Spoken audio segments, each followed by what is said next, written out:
I was proud of them. I thought we moved the ball well. I thought we shot the ball really well early. I didn't think we defended as well as we can. I thought there were some mistakes there. I just keep playing Josh Langford more minutes than he can play, and then he misses that 6-footer and doesn't guard at the end, and that's my fault. That's not his fault. Just running out of bodies, and I don't know how many minutes he played today. I can't read these things. You tell me. But it just is too many for what he can do in 3 games. 32 minutes again. It's a shame. He has a 6-foot shot that he makes 90% of the time, that little pull up.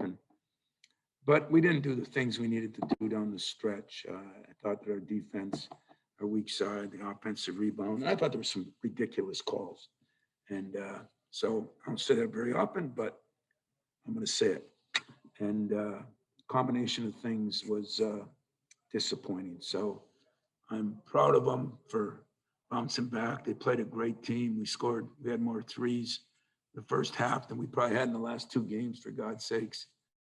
And, we moved it good. We rebounded it good.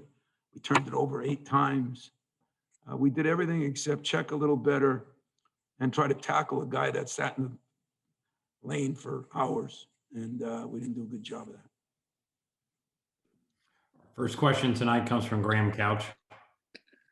Tom, there have been times this season where other teams have gotten rolling and teams kind of, I don't want to say falling apart, but things have gotten away from you.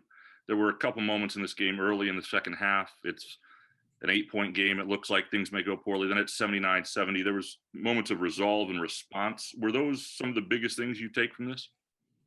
I'd say so. I think that's a very good point that, we've been through so much and being on the road like we've been these last 3 games has been draining.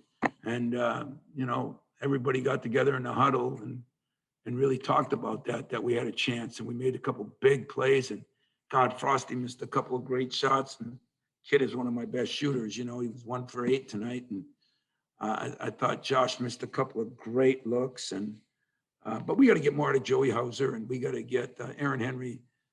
I did a lot, but again, I played him so many minutes. He was dragging at the end. They just kept, give them credit. They just kept throwing people at us. I mean, Bohannon, how many minutes did he play? I mean, he hardly even played 19 minutes. They just threw guard after guard after guard and wore us down. And so, we have to deal with that. Maybe we'll get Gabe back sometime this year, and that'll help. And if we can get Aaron back Josh back, his conditioning is decent, but his legs, there's just nothing left there. And that's why every shot was short there in that second half. And I thought he played his tail off too. So I thought there was some resolve. I thought Julius, after playing very average the first half, played a lot better the second half. But they just let him just bulldoze in there. And it's just, I don't know. Next question. Next question is from Lindsey Huddleston. Hey, Tom, unscientific poll. People are saying they like the way the team played. And I know moral victories don't end up in that left side, but was there something different going into this game with your pregame that looked different? Because it seemed like you guys are trying to turn the corner right now. Is that something you see right now? I'll be honest with you. People will laugh at this statement. Probably most of you will, but I've been so soft on my team because it's been so difficult to, and I said, I'm taking the gloves off too.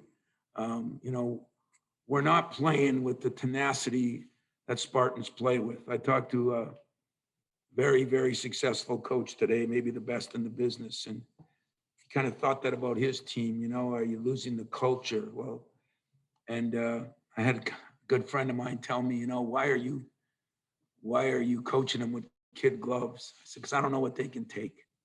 And so the kid gloves came off a little bit, and problem is I had to use more on the officials than I did on my team. And I think those guys, Aaron challenged some people, Rocket challenged some people.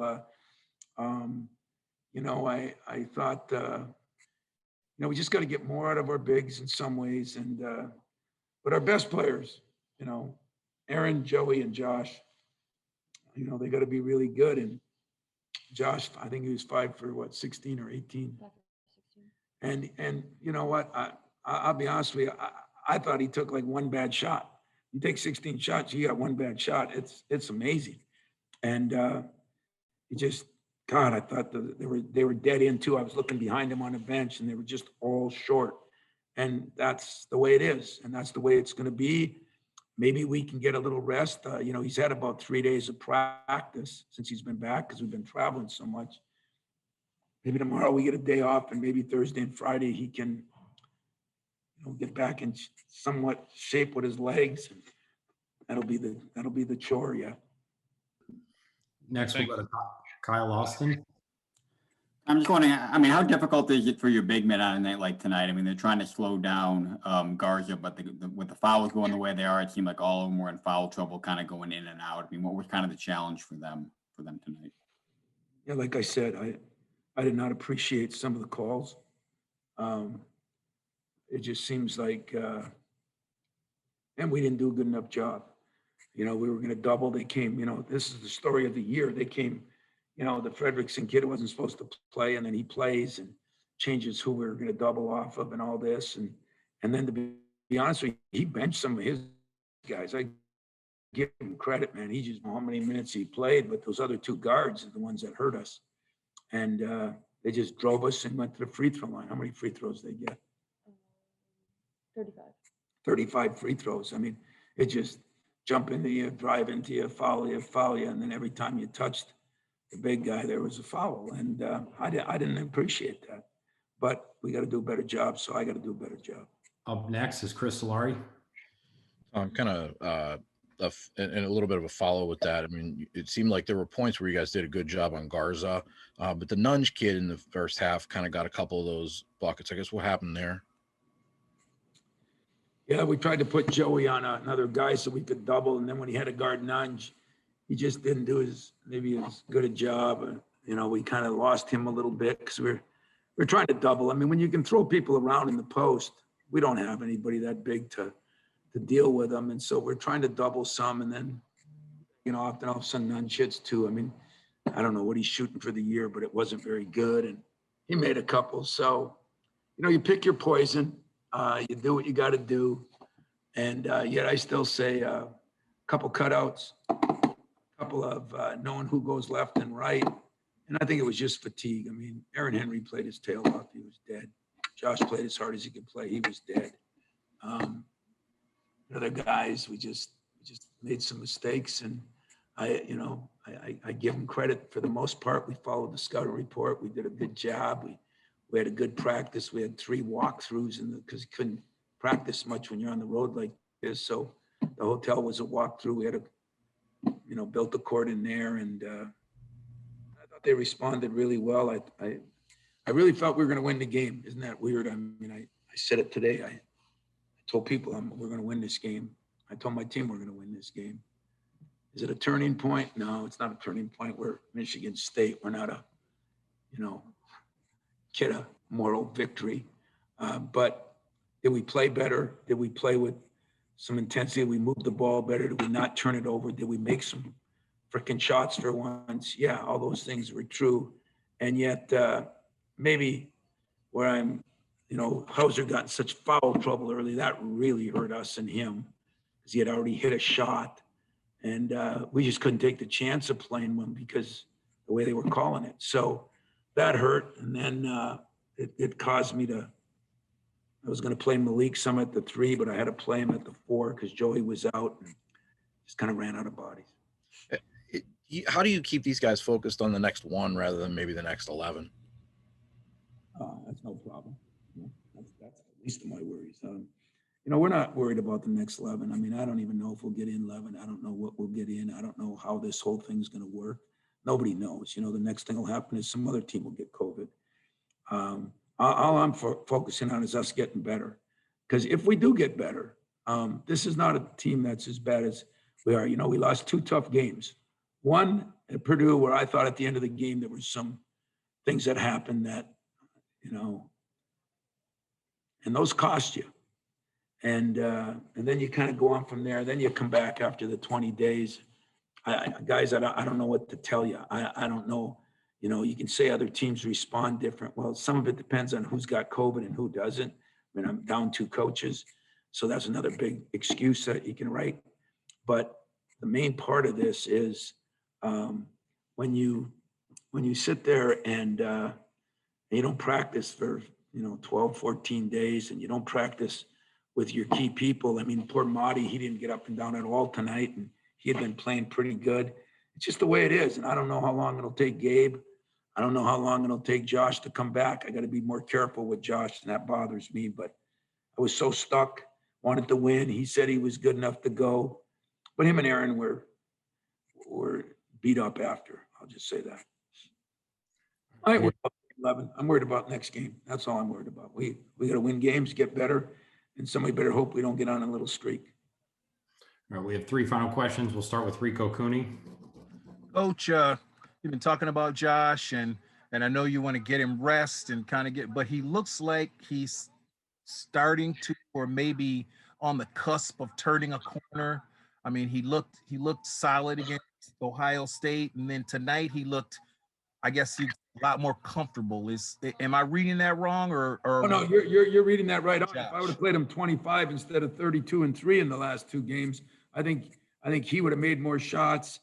But you're reading that right on the money. I mean, let me tell you, Josh has done everything he can do. I mean, to think about him practicing for 2 days before I played him 20-some minutes at Rutgers, and then practicing another one day, and we played Ohio State. He played 32 minutes, and then really we flew here and we practiced here Monday for an hour and 40 minutes, and then played today. So, he's had about 3 days of practice. I definitely think he's turning the corner. He works so hard. I tell you, those shots he missed, I loved every shot but one he took. When you'd say that about 16 shots, I just got no issues with that. I thought he did a hell of a job of that. I played him too much, and that's my fault, not his. Thank you. You're welcome. Next, Audrey Dahlgren. Hey, Tom, I know it's how you finished the game, but the way that you started offensively was just a much improvement from the last 2 games. So what do you credit that to? I mean, because you go 4 for 5 to open the game, 6 for 6 from 3. So what's the biggest, how do you view that? What's the biggest difference there? Why were you, yeah, it's a good question, because it's not like we got a lot of time to shoot, but I did think we got better shots. I thought we moved the ball better. I thought we did a good job of that. I thought passes were good. We only had 8 turnovers, so there was good ball movement. We're getting in the rhythm. And the real thing we thought we could do, we thought we could really run them. But there were so many fouls that then it stopped, and then they, put that little pester press on. I think we had 1 turnover on that. That wasn't that. It just that it stopped us from running. We just couldn't run because we couldn't stop them. Everything was a foul. And that's the way it went. So that took away a big part of our offense that was there early. We were getting those wing shots because of our break. And we just did a, I guess, poor job of fouling. thank you. Next, Brendan Quinn. Before my question, I just want to clarify one thing. You said that you guys were without 2 coaches because of COVID.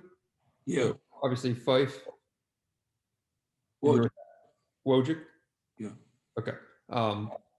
And Brendan, I'm going to tell you something that's funny, and I don't care, but that's the least of our worries. We got to have players. It's players. So don't worry about, write all you want, but don't worry about the coaches. No insult. If I get it, they don't need me. They just need to play better. So go on. Yep. Well, I'm going to ask you a coaching question though. But, you mentioned not being able to coach with, or not maybe go at guys with tenacity or whatever you want to call it. Like, what does certain way is what I want to call it. Okay. The beauty of it, as I had a birthday. I don't even know why in the hell, they have those things, because all they're for is so all your former players can text you. But in the hundreds of texts I got, I think that was the common denominator of all of them from the former players. We got to get back to culture. We got to get back to playing. Now, everybody doesn't realize how many days some of these guys have missed and how it's been all summer. And, they don't realize that. But but maybe I've done a poor job too, because it's hard to push guys when you're, they're worried about getting it. They're worried about every test. I mean, today it was get here and have a party because nobody tested positive. That's draining on a player.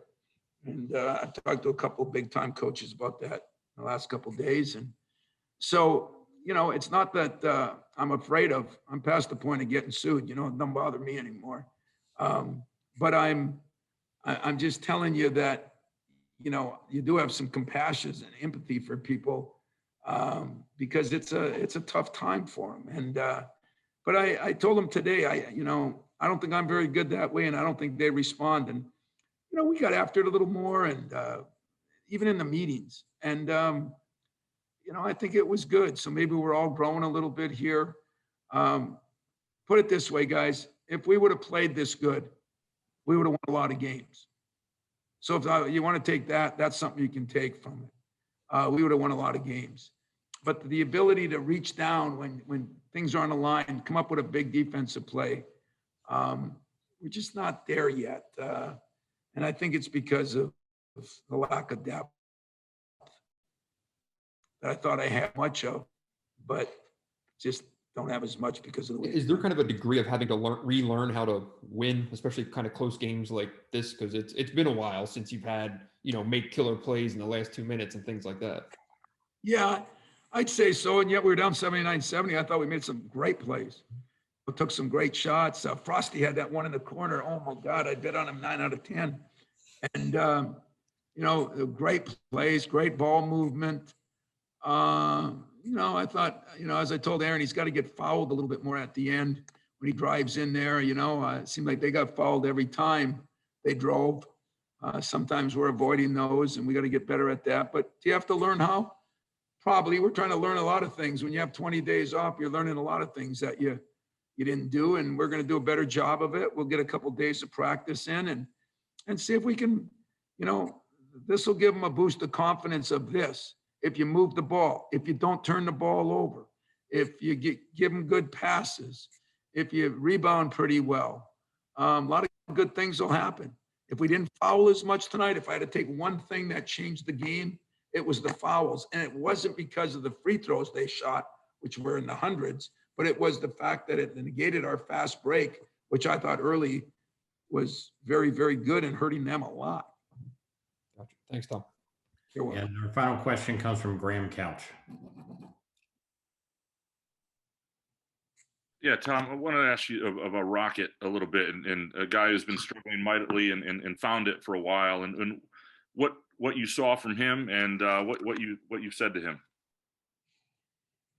It's like I said, it's been a struggle because I tried to play him at a certain position and he wasn't ready for that, and so that was my fault. But when you play the 2 guard, you got to shoot better than he was shooting. So it's something that's going to just take some time. And I was actually really happy how competitive he was tonight. He was as good as anybody in the huddle. So if that can continue, I think that makes it a lot better for us. He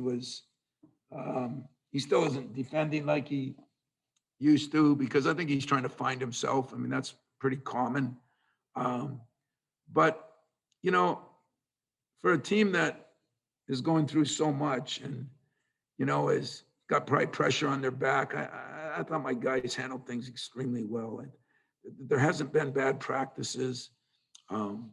It gets a little owly on the bench because guys are just frustrated with themselves sometimes,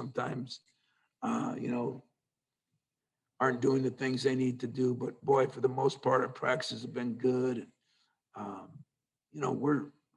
We're going to make some progress here, but you got to win games too. And so that was a game that I thought maybe we could sneak that out like Purdue did our game, and we didn't do it.